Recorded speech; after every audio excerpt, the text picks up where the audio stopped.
Madam President, members of council, Mayor Wheeler and the administration, thank you so much for having us here tonight. Again, if anyone doesn't know, my name is Alex Margavicius. I'm the Commissioner of Cleveland Water. And has been said, this has been a long time coming. As former Mayor Wazak knows, this is, 25, 30 years ago maybe, that you and I first talked about this. And took a lot of patience for us to finally get here. A few introductions here. Matt Sprotz is one of the engineers from our staff. He's going to do much of the presentation. And then Rashid Warith from our engineering staff as well. We'll talk about some of the nuts and bolts of how you get a service connection and what's involved with that. And our contractor for the water main, Fabrizi, is here. Brian and Chris are here. And if there are specific questions you may have about construction sequencing and stuff, they're more than happy to do that. Again, we're thrilled also on our end that we've gotten to this point. We're so close now to bringing water service to much of Richfield and improving water service to significant other portions of Richfield as well. So again, we're thrilled to be here, and without further ado, I will let Matt then perform much of the rest of the presentation. And I'd like to say that after the presentation, that's when we're going to open it up to the audience. Anyone that has any questions, I'll ask you to come up to the mic, so after that. Sure. Thank you again. My name is Matt Sprons with Cleveland Water. I just wanted to thank Brian France for his leadership and working with me and the Commissioner to get us to this point. I want to thank Commissioner for his vision. As he mentioned, it's been 25 years, his vision to have this project done. And of course, Mayor Wheeler and Council President Bashir.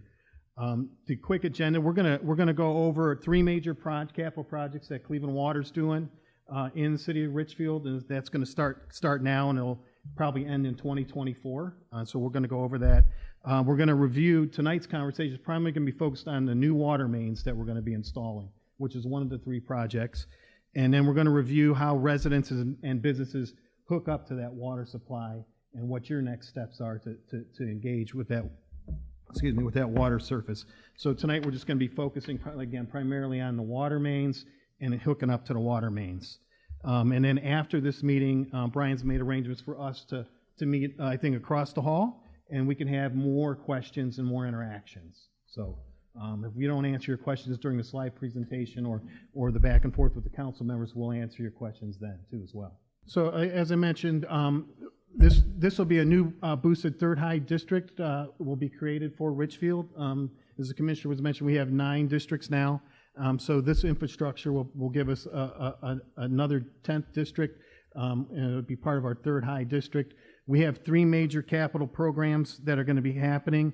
The first one here is in this area is the new water lines that'll be installed. That's project number 1. Project number 2 will be the new pump station that's built here, and then project number 3 is a new water tower that'll be built in this location, and those projects will be starting. Those will all be starting this year. The 3 projects are outlined like this. So the first project, Richfield Water Mains, the budget is about $2.4 million, and that's currently in construction. Fabrizi Construction will be the contractor for that project. It's estimated to start in July of this year with physical construction in the ground, and it will be probably in August. And it's estimated to complete in December.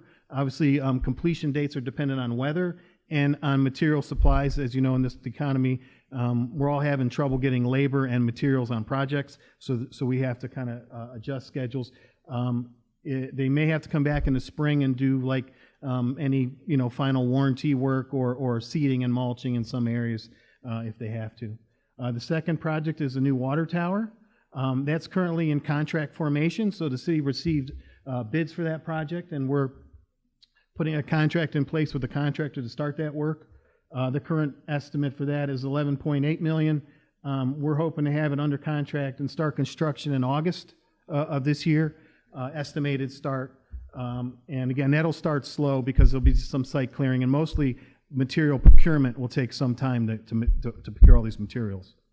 And that'll end in December 2024 because, again, a lot of long lead time items. And the third project is a pump station. That's currently out to bid now, and bids are due to the city at the end of July.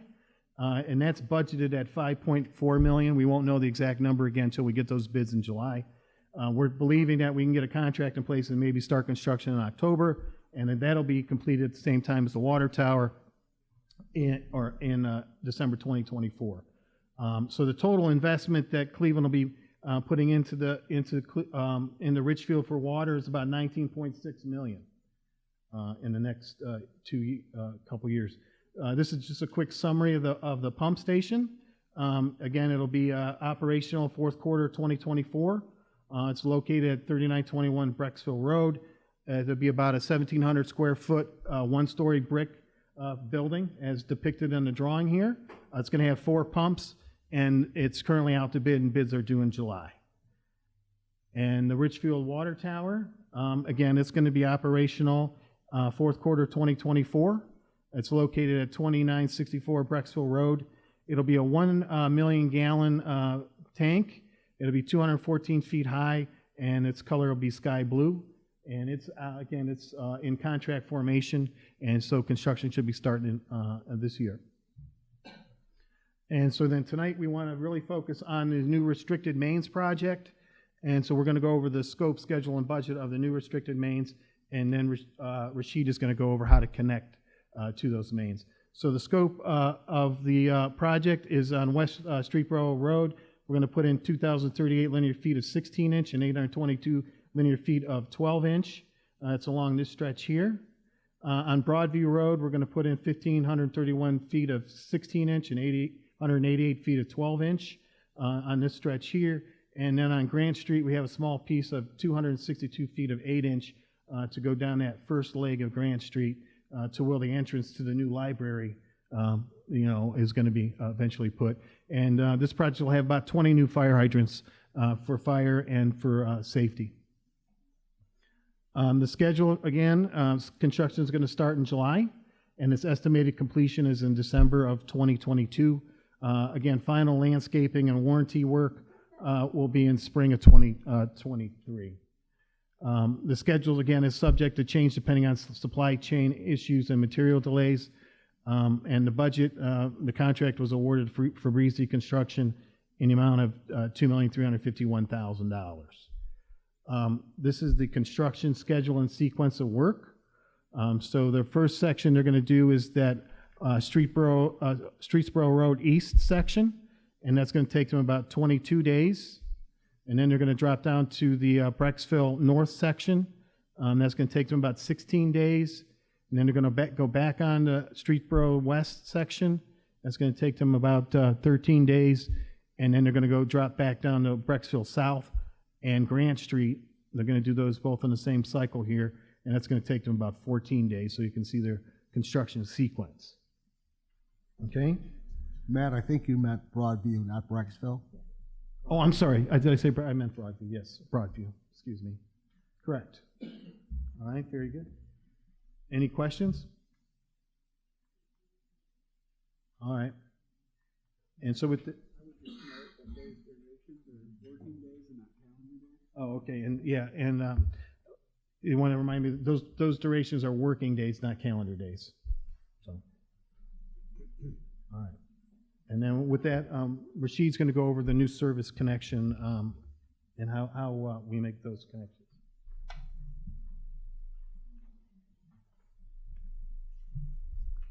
Rashid is recently over COVID, that's why he's taking the precautions for him. I'm a survivor, thankfully. I'm going to turn it this way just so I can see if anyone has any questions, if that's okay. So next we're going to look at how the new service connections and how, with interest most of you, how you're going to be able to connect to this main. But first we're going to talk about some of the contributions that happened. And this is important because there was a substantial contribution made by both Richfield as well as Cleveland Water in this community. So Richfield's project contribution would have been $650,000. Which is a sizable amount. Cleveland Water, our contribution came more so in the way that we took over the cost, or we absorbed the cost of upsizing to a 16-inch. So if you look at any pipe, the larger in size you go up, the more expensive it is to provide the materials as well as to install. So Cleveland Water was willing to absorb that amount. That made a total project contribution of $1,030,000, which is about 44% of the total bid, as Matt brought out from earlier. So that's, again, a substantial contribution by Richfield and Cleveland Water. The resulting frontage fee would be $112.30 per foot of property frontage. $112.30 per foot of property frontage. That is the most important number that you guys are going to be looking for. That is also the number that we'll be sending out in our letters for the individual property owners so that they are aware of what their contribution would be. The letter will include the cost, a payment plan. It would also help for customers that are choosing a payment plan. They'll be able to see a sample of the contract, and that we'll be able to show that as well as some of these slides. Now, property owners who wish to take advantage of this opportunity have to come in our early bird deadline, which we're considering September 1st, 2022. And with that option, you'll be able to save a substantial amount of money. Now, of course, you want to know, how am I saving money? This seems like a lot. Well, as we go to our next slide, we can see here the property owners that pay by the deadline will have a connection installed from the curb valve at the time of the construction. So this will be their tap in the street, the piping all the way over into the curb valve behind, a few inches behind the curb. So this is a portion of water main that the homeowners will not be responsible for. So there's your savings there. It's a huge savings, as we'll see coming up. The property owners will still be responsible, though, for their side. So what I just described would have been what we consider the city side connection. Again, all of that in the right of way. The property owner's responsibility would be considered the customer side. So from that curb valve, that line going all the way up to your house, that would be your responsibility as property owners. Now, the material that's used must be CWD approved. And we put that in there just because some of you will have wells already. Most of you probably have wells already. And you're going to want to say, hey, can I just connect to my pipe? We're going to talk about different ways that can or cannot happen. But again, that piping material must be Cleveland Water approved. And there's various reasons for that, but mainly because we want to make sure that the structure and the strength of that material is going to be conducive to you having healthy and clean and water, later as we go forward. So we want to make sure that that's the case. So we said you're going to have savings. So we talked about how. Now we can talk about how much. So our advantages to applying before the September 1st early bird deadline would be you don't have to open the street. So once there's a new roadway, and you can imagine there's a roadway, Richfield is going to look at their brand new roadway, and they're not going to want you to come and tear open the street 2 years later. And that's and you don't want that either. As customers, as neighbors, as homeowners, you don't want to see that. So the first charge that you're going to escape from if you do come in with the early bird deadline would be on the street opening. Again, with that street opening, there's going to be a restoration fee. It'll be $5,000 it's a conservative estimate. Will probably be a good amount over that. Again, this would be your responsibility to find someone, a contractor, to come in and do this. Some communities and municipalities don't allow open cutting, and Richfield may not be on this new street. What that means is you'd have to bore. You'd have to put in one hole at the water main, another hole, a receiving hole, maybe on your private property, and they'll have to bore under the road. So that could be more expensive or not. When you're talking to your contractor, you're going to want to maybe clear that with Richfield and make sure and let them know that, because that will impact your costs. Now, the other fees that we're going to look at that you save is, it says no fee for a water tap. So that's going to be up to a $400 savings. That water tap fee by itself, along with the account setup fee, that can very well reach higher than that, or lower than that, depending on the size of your connection. But we're capping it at about $400, depending on looking at the sizes of the probable connections that you'll be making. Customers will still have to pay for the water meter and the account setup fee. So that's separate from, again, the tap, your connection, and your piping. There's still an account setup fee, and there's a fee for a water meter. That fee for the water meter is going to allow Cleveland Water to come in and install the meter for you. Along with the early bird, you'll also be able to take advantage of an interest-free payment plan for 5 years, 60 months, and that's available during the first 5 years that the main is active. With that can be taken advantage of all the way up until September 1st, 2027. So So that 5 years would start at that point for you if you come in later. And we'll talk about that now. So customers can still apply after the deadline of September 1st, 2022. But now you again have to pay for the street opening and restoration. That's that fee we talked about at the top. As well as you'll have to pay for your water tap. And you will only be able to take advantage of that payment plan, that first 5-year payment plan, which is interest-free, until 5 years after the main is active. And I think we show that data in the upcoming slide. After that point, September 1st, 2022, after that point, all fees would need to be paid in a lump sum amount. So that's something to keep in mind as well. As we look to our next slide, how we calculated the frontage fee. So the total final actual cost for the water main is going to be divided by the total equivalent length of the water main in feet. So again, Cleveland Water absorbed over 300,000. Richfield's contribution was about 650,000, I believe. And the difference, again, Cleveland Water picked up between the 16-inch and the 12-inch main.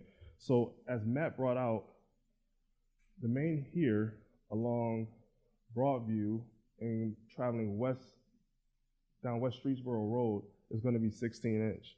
Everyone will be treated the same. So that cost per foot is going to be the same whether you're on the 16-inch main or you're on the 12-inch main. Now to continue to break down that cost is going to be divided in half because you have both sides of the roadway. So ideally, your neighbor across the street is also pitching in, and even if they don't, Cleveland Water and Richfield is going to consider your portion whole. If you decide to come in, you only have to pay for your half on your side of the street. So each property owner, if they choose to connect, will be charged per foot of their frontage. So now when we look at the fees and the charges, we keep talking about upfront fees. From now until the September 1st early bird deadline, you can expect to see frontage fees of about $400. Could be as much as $600 depending on the size of your meter and the size of your connection. Again, you'll have a 5-year plan available still. And if needed, this is important, if needed, Cleveland Water will even supply a booster pump. I think you remember Matt brought up the second phase of this is going to be that pump station. So with that pump station, your pressure is going to go up, but during the meantime, it may be low. And as we look to your applications, and we're going to look at them specifically, each house, when you submit an application, we're going to look at your house, your elevation, your distance from the water main, and we're going to be able to tell you pretty closely what your expected pressure will be. So if we notice that there's an anomaly there where your pressure seems like it's going to be low, we'll be able to supply a booster pump. And Cleveland Water's volunteered to supply those free of charge for those that would need it.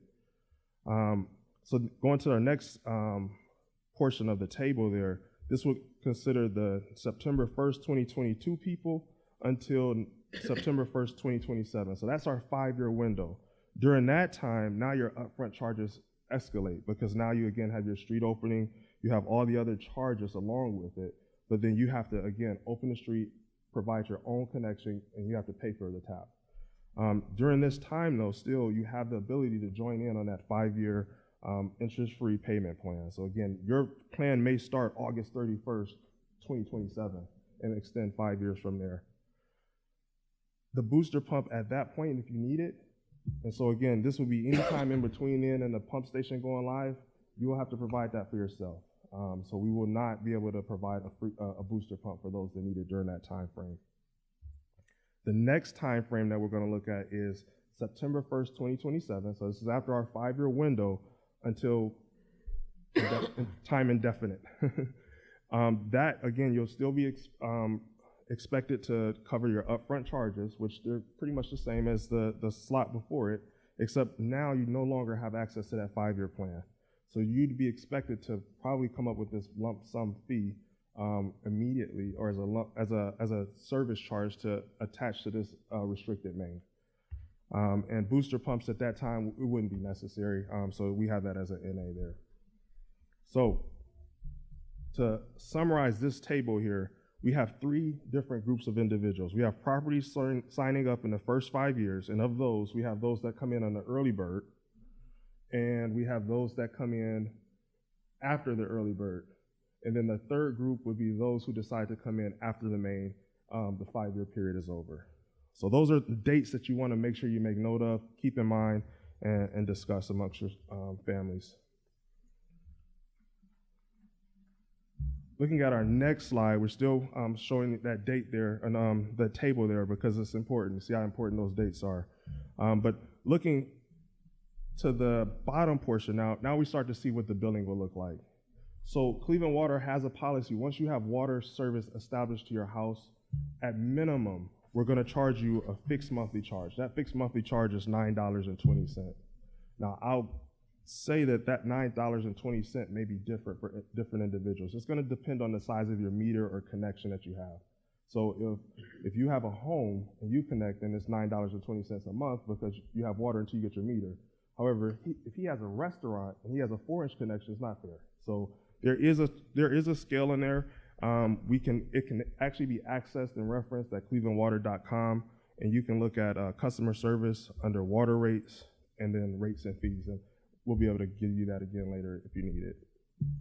So again, that fixed monthly charge will start as soon as the connection is made, even if water is not being immediately used. So what that means is once that connection is made, you have water at your curb stop. Now your contractor may be a little slow in getting out there. He's facing some issues. You have water service established at your property. At that point, we're going to charge you that minimum charge, and it really is a minimum charge. It's just a construction fee just to make sure that we can continue to monitor it. Property owners that fall into arrears will follow standard collection policies. Now, this is important because that means if you're paying on your bill and you stop, you can't pick back up and continue paying like 6 months later. You're going to be responsible for all those months that you missed as far as your payment plan for the water main assessment. So you'd have to pay that up front along with whatever your bill was to, again, continue service or for us to be able to establish service. So that's something you want to keep in mind. Not that anyone wants to not pay their bill, right? The frontage fee that's remaining, if the property is sold, must be paid in full. And that's because we don't want to pass that on to the next person. If you're selling a home, you're obviously be able to have the a benefit at that point, a windfall. We'd want that fee to be paid in full so that the future property owner would be whole. Property owners must sign a contract agreeing to the above payment plan terms, and we're going to show you some of those a little later, but these for the most part, and other upfront charges will still be required.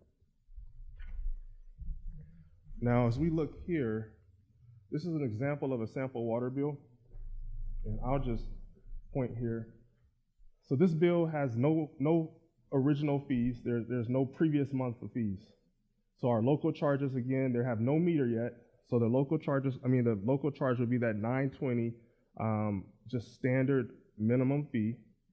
And now at the next level, we'll have payment number 2 there is our payment arrangement installment. So that's for this individual, their installment amount is $178.20 per bill. So that would be assessed on top of whatever their local charges would be. This local charge would be different once they got their meter. It may be $10, maybe $30. One other thing to note on this is this bottom line here gives us the balance, the arrangement balance. So as you're making your payments all along for your assessment there, that number, you're going to see it decrease. And now you'll know exactly how much I have left to pay for my water service. So that's an important number, important things to note. Again, this will be a sample of how your water bill will actually look. Next, we're going to look at the 2 different applications. This one is the residential application. It's very simple to fill out. It's actually a fillable PDF. It's on our website. And so when you look at that application, it's going to just ask for basic information. It's not a really high-level informational thing that you need an engineer or anything like that to fill out. You'll be able to fill most of this out pretty simply. One thing to note on this is we look for a site plan. We're going to need a site plan. So our site plan, it doesn't have to be, again, we're not asking a lot. For a residential home, a site plan can be a hand-drawn drawing. We'd want to see, and we'll see a sample of one, but we want to see dimensions. So if you're going to stick figure your water main in the street, show us where the street is, show us a line from your curb valve that's going to be located in your right-of-way or in the right-of-way there. Show us a line from that curb valve all the way to the house. Show us the path that water line is going to run to the house. And then give us a dimension, 130 feet, 150 feet. And that's very important because that'll help us to be able to make sure your line is properly sized to give you proper pressure. So that's the only thing that sometimes becomes an issue that we see when customers fill out their applications. Again, the customer can fill it out, the plumber can fill it out, their excavator, whoever their contractor, they can all fill this application out, but you as a homeowner will be able to fill this out as well. Next is a sample of the commercial application. This application is a bit longer, it's a bit more involved, and there's a reason for that. Secondly, it will require a more of a technical drawing. A hand-drawn drawing will not be sufficient for this. We're going to need different information for a commercial application because commercial businesses have different needs. A restaurant or a laundromat may need higher pressure, they may need more demand, and so we can't just look at those as a loose application. Our commercial application is about 20 pages long. It's not a lot of writing in it, but just you want to read and familiarize yourself if you're a commercial property owner or business owner, because the information on there is important. There's one of the sheets that you won't need. It's an E1 form that talks about your current water connection. You really won't need that. But everything else is still very self-explanatory, and our Cleveland Water permits and sales personnel are very ready and willing to help you guys out when you're filling these out. Next, it mentions application requirements, but this should be our sample. Yeah, this is our sample letter and contract. So we mentioned at the onset that each individual owner would receive a letter explaining what their frontage is, where they're located, and it would give them an idea of what the cost would be for them. So as you see here, that mentions those items in this letter here, but then here it mentions the payment plan agreement. You see property owner name, their address, their frontage, their legal frontage, the amount per foot, and their monthly payment there for the payment per month. So each individual will be getting a letter personalized for their property for this. And that'll be on your slides as well. Just a couple of things as far as requirements for our applications or connection application requirements. Some of you have wells, many of you have wells. We don't discourage you from using your well. However, the well cannot be interconnected with the Cleveland water system. And that's per EPA guidelines. But if you think about it, you don't want sometimes things go wrong with the well piping or their treatment. We don't want that intermingling with the water and pumping it over to your neighbors before they're able to be aware of the situation. So what EPA requires is a backflow preventer. And the standard for this one is a ASSE 1013, or it's called a reduced pressure backflow preventer. If you do decide to keep your well, you'll have your backflow preventer. Those must be tested annually. So that we have a system in place that it can be manually reported, it will be tracked, and I believe you'll even receive reminders ahead of time. Hey, you're coming up for testing. Hey, we didn't get your test, we need to get that in. So that's something that you'll be, as part of a commercial application, you'll automatically fill out a backflow letter of intent. But as a residential customer, if you decide to keep your well, you will have to do some things. You'll have to contact your health department, and you'll have to register your well. So there's an alteration permit, and then there's there's a keep your well permit, and there's a not keep your well permit. One's called the alteration, and that'll be not keeping your well. I cannot think of what the other one is called. But essentially, the health department will now monitor and make sure that things are handled properly from that point. Either that your well is filled and disconnected properly, or that the piping is altered so that it is not tying into the system in any way. So we mentioned that there will be 3 different phases to these projects that Cleveland Water will be performing. The big part is the pump station. Well, the main part is the water mains, of course. And that will bring our hydrants and our personal connections. But essentially 2 years later, there will be a pump station coming.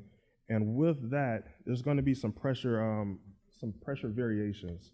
So we imagine that the pressure will be about 22 psi lower than our expected final goal for the first 2 years until that pump station comes on.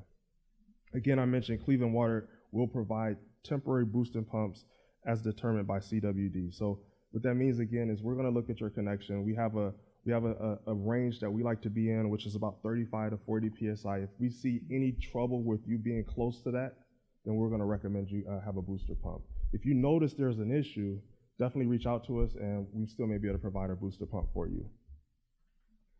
The installation and the cost for the installation of the booster pump will be the homeowner's responsibility. So we'll provide it. Your plumber or contractor will need to install that. Now, water pressure will increase when a new pump station and water tower are online, and at that time, we think it's prudent to install a pressure regulator. The main reason is some of the piping for the wells may be a little older. They may not be used to the higher pressures or even just that surge in pressure. So we recommend that customers procure a pressure regulator. They're not very expensive at all. I think last check they were maybe $150 to $200.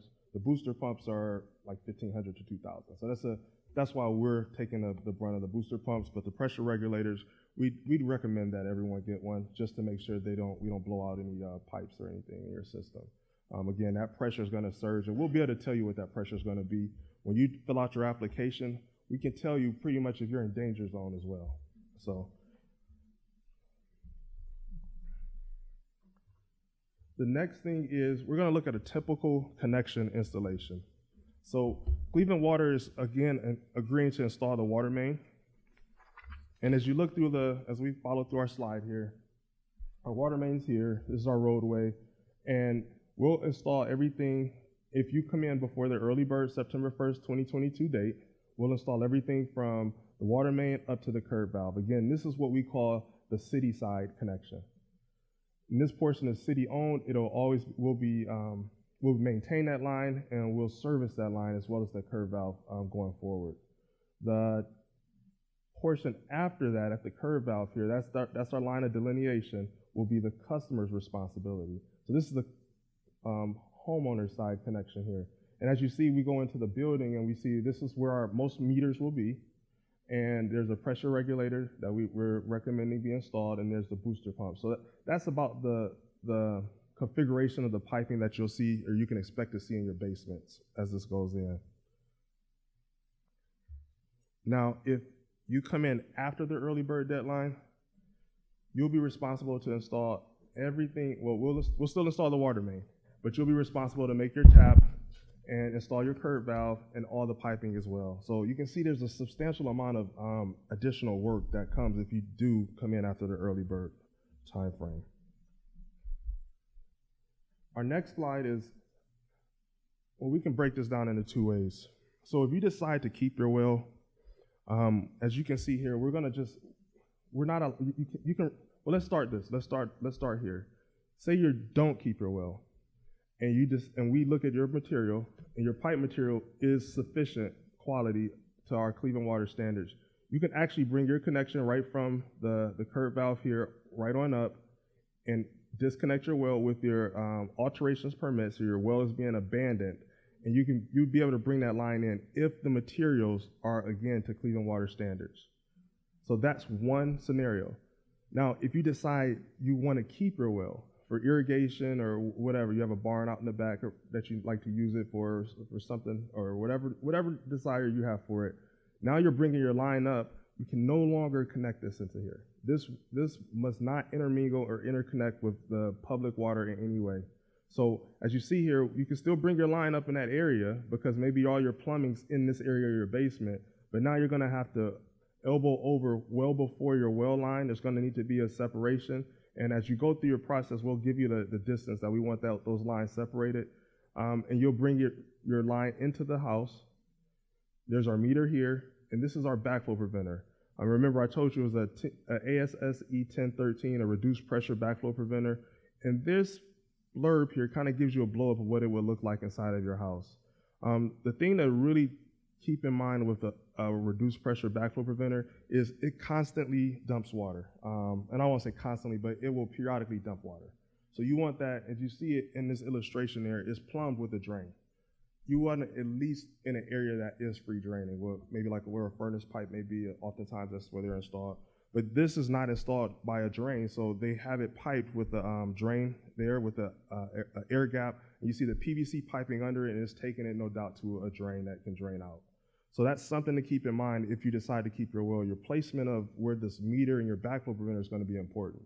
And that's why when you come in, you're going to want to plan where you bring your connection into the house.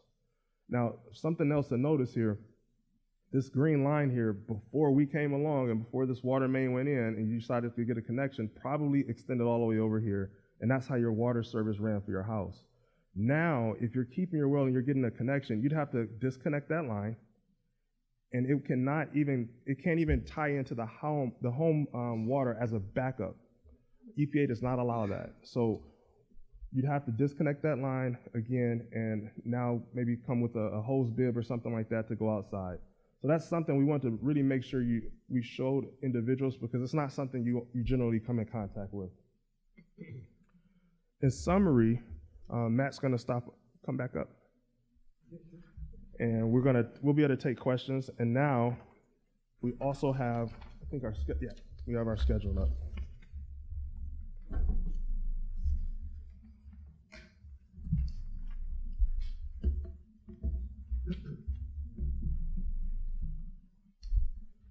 Yeah, so as Rashid was saying, so in summary, from June 29th now until September 1st, the early bird, as you can see on the slide there. In July 22, construction starts.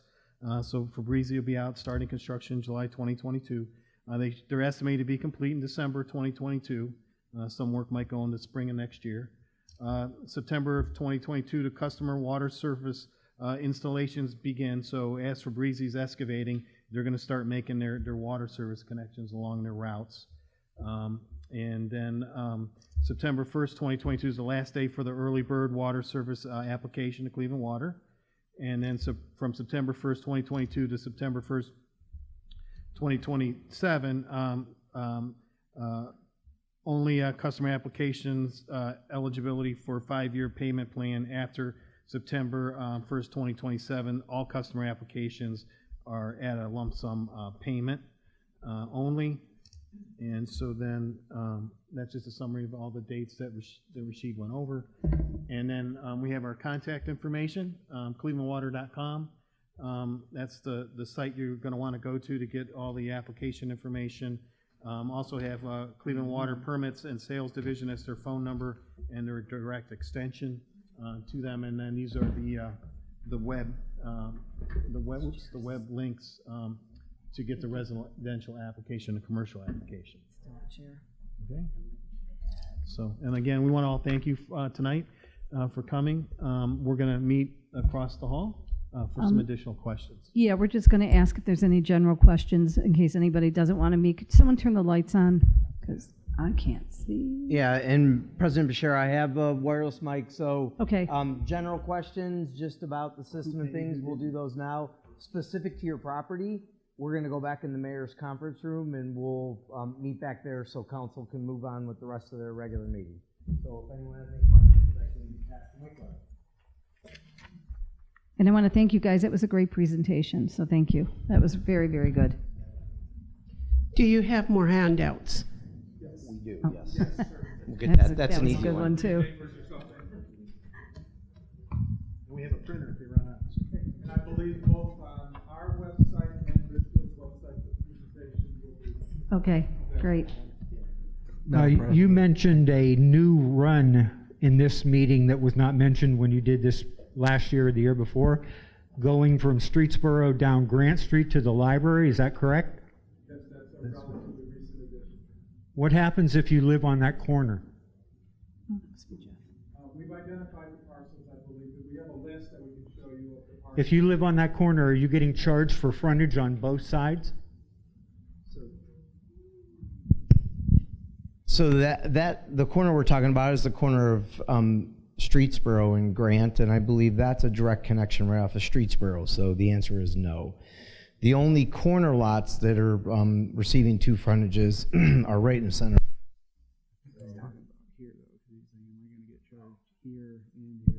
At Broadview and 303, the commercial buildings there, they'll receive the frontage.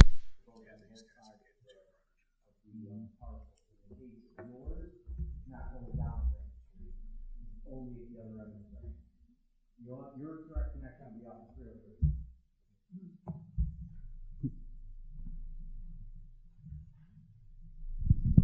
Madam President. I came in a bit late, so you may have covered this, but I need to ask. It sounds like there are two costs involved: the frontage cost in front of the property, and then connecting to your home.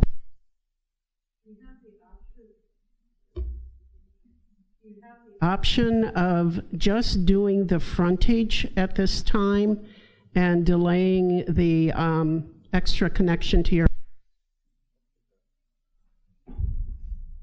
Well, I would say the big advantage to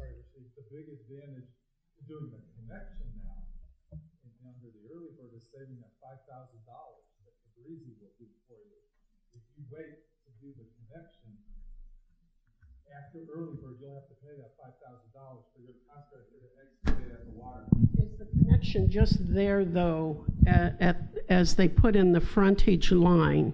And then I understand there's a connector, and you would save money by not incurring the cost of excavating that again.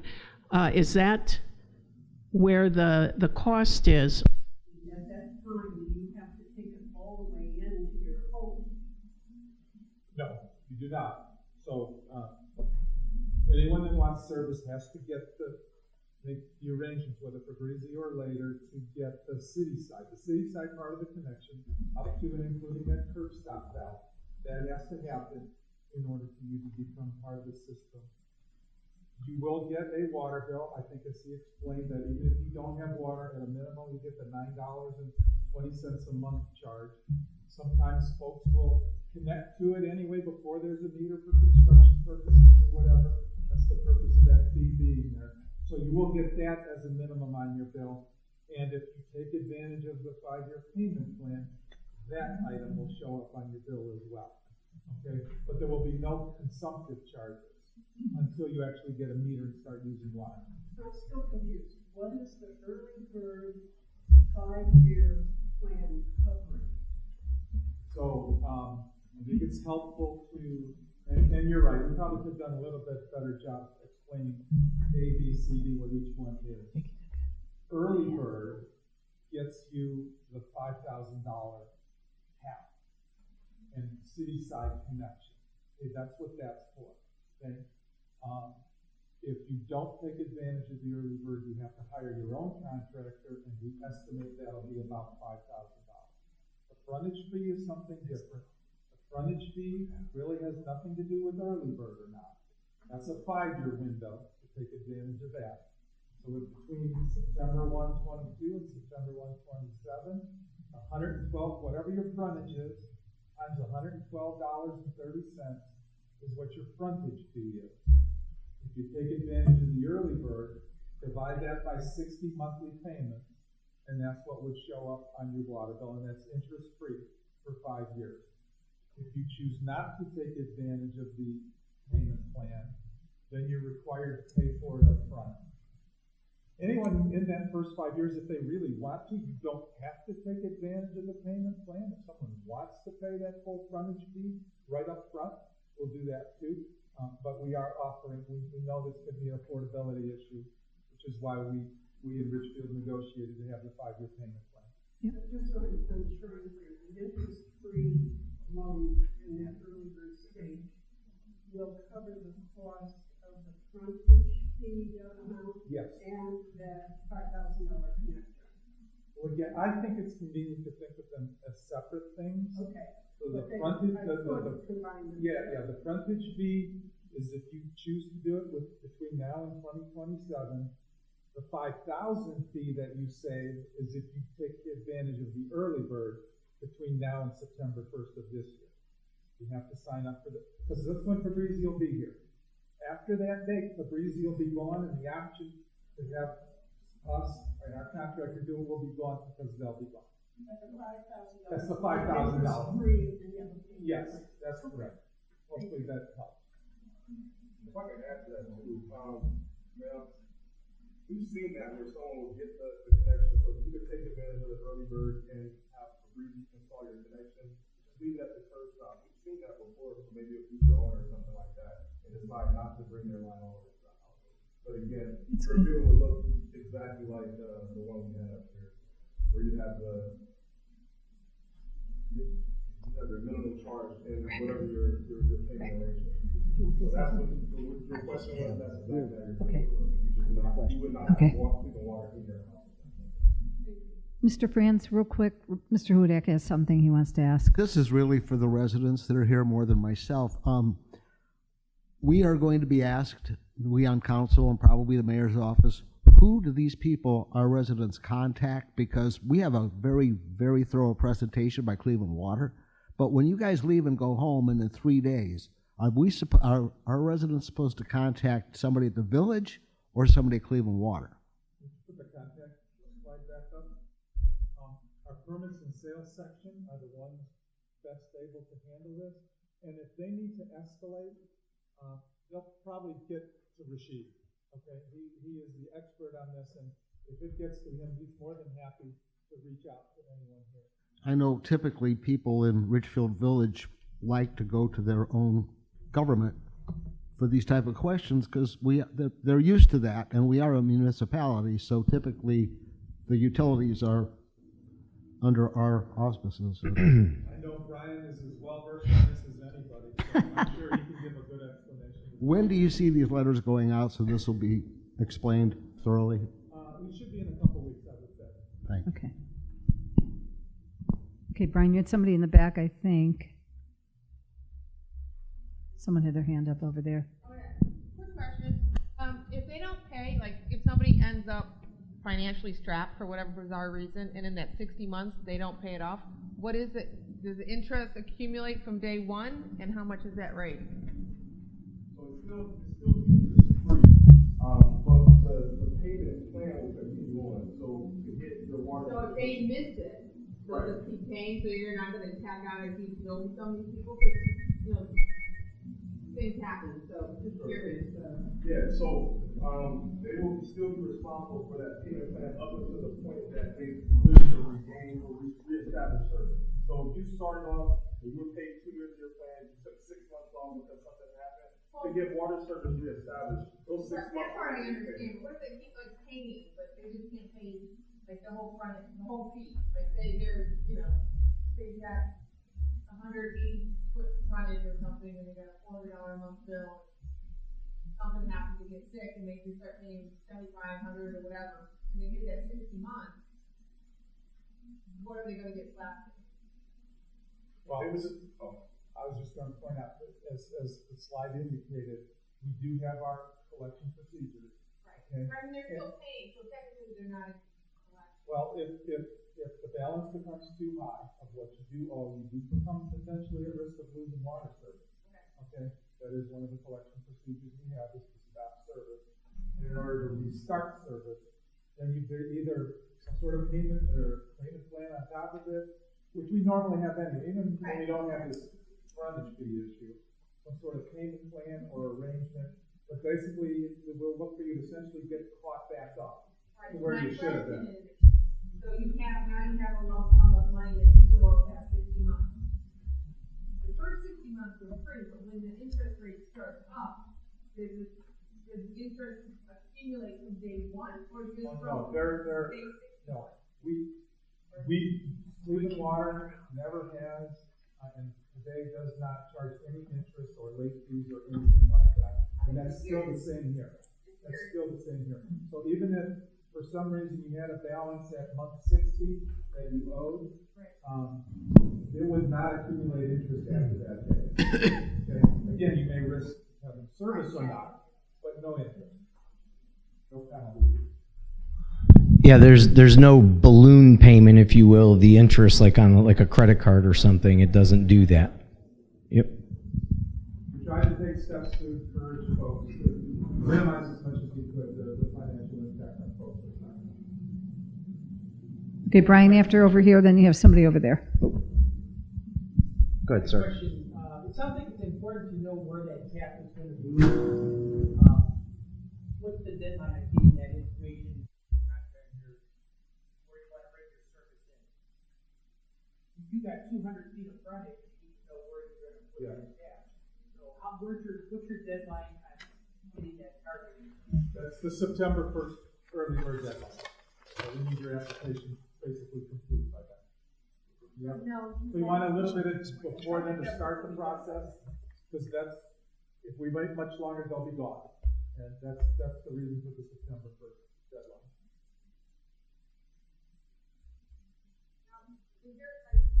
I don't know where my well is on my property. I know where the pipe comes in and out. So is that where I want to save for them? Especially if you're not keeping the well, I don't think it matters too much. Probably what matters the most is what kind of plumbing you have, either to the basement, for example, and where it makes sense.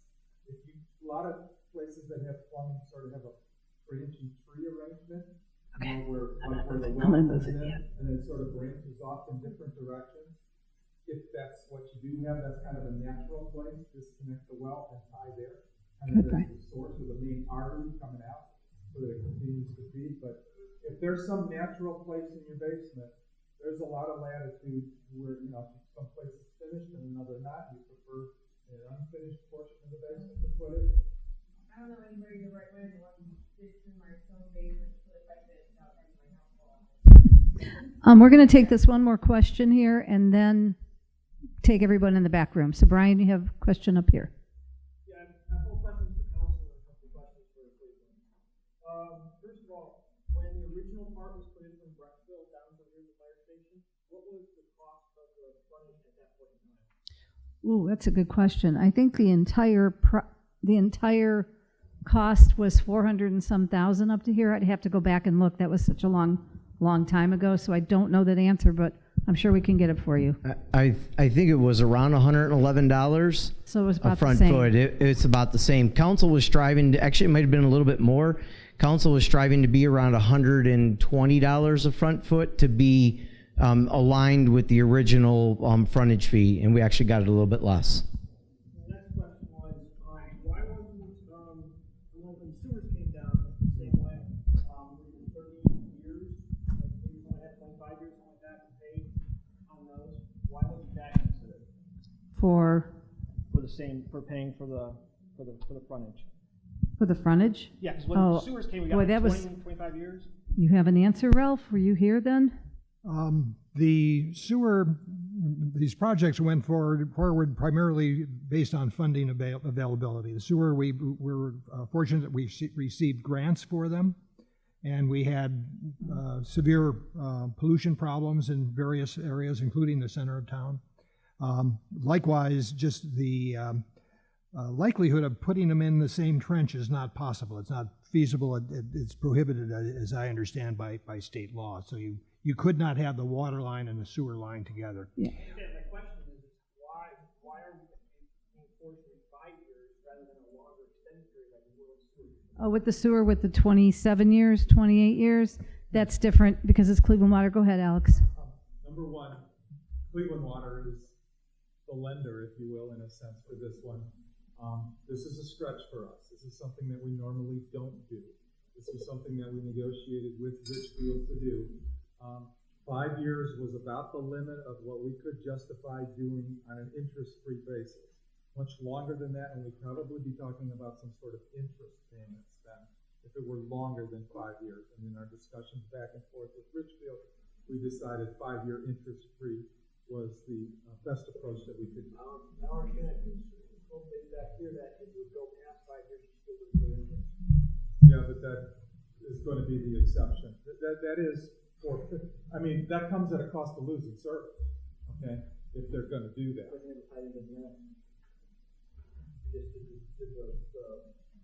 Well, so they're paying that full frontage fee and not getting the benefit of water service, so. Then my question for Cleveland. So you have an existing well, and the well comes in, and then the water comes in separately. Why do you need a backflow on the well if they can't connect anything? Ohio EPA requires, they look at a well, any other auxiliary water source on your property as what's called a high hazard. The fact that it's there and the pipes can intermingle and there can be a backflow event, which means back siphonage or back pressure, that water can now be pulled, unbeknownst to the homeowner, it can be pulled right to the system and it can go right to the distribution. One further clarification on that point. I mean, everybody will be given instructions. If you keep the well, you cannot tie the two systems together. You sell the house, and 15 years from now, the next owner doesn't know that. And if he tied that well system water into the potable water and there's not backflow, then he could potentially sell or send less than adequate well water back into the system and send it to his neighbors even. This is what the purpose of the backflow is.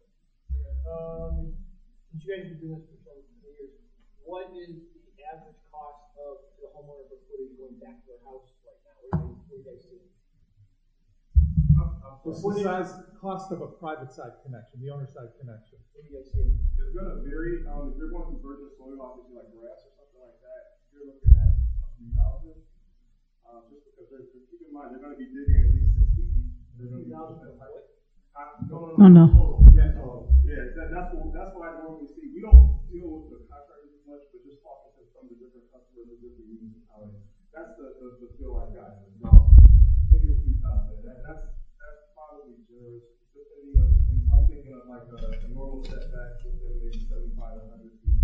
So it's generally not a big deal. The problem that you'll run into is if you're coming from relative. But the problem you'll run into is if you have to go under a driveway, if you have to go past the porch, or you have to dig in. The young lady in the back mentioned her home basement. I have a 100-year-old home, and we also have that as well. Something like that actually isn't as bad of an issue because they're still just going to the mortar. They're going to come down, they're going to go right to the mortar. And I have a connection in our 160-year-old home.